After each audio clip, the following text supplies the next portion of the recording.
wala pa. Basta gina ko pag-ayo. Amo na nagpalayo. Sa Purok Leader number 1, yan na siya nga used to kill chicken si Rodel. Pabalo na siya ulit. Hayaan niyo lang, guys.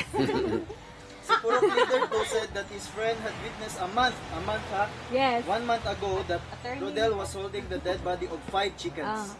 Ada na ba? Okay, 5 to ha? 5 chickens to, gingon, month ago. Ang nagingon sa neighbor sa Purok 2.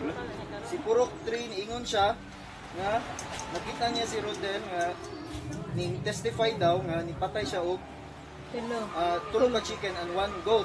Pero wag isulti kanusa. Okay? Diri ra si Purok 4 niingon, raised his voice saying that Mr. Rodel has surely killed 3 chicken and 1 goat.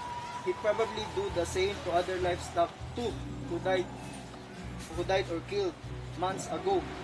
Isa man niingon nga na siya gipatay nga kuan nga goat. Di ba? Kay a month ago na niingon nga gipatay siya 5 ka chicken. Na karon na po niingon nga 3 ka chicken ug 1 ka goat. Tama ba? Oo. Oo, tama. Yes, Col. Tama. Murog na siyang Col.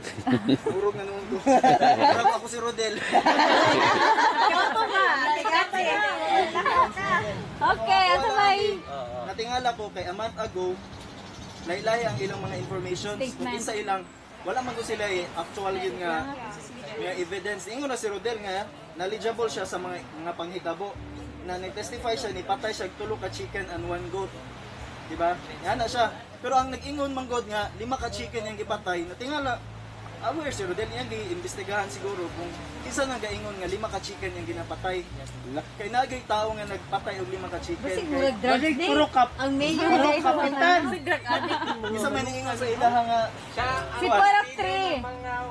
Si Purok 3 ang nagpatay. Kasi nanay dugang si pastor niya.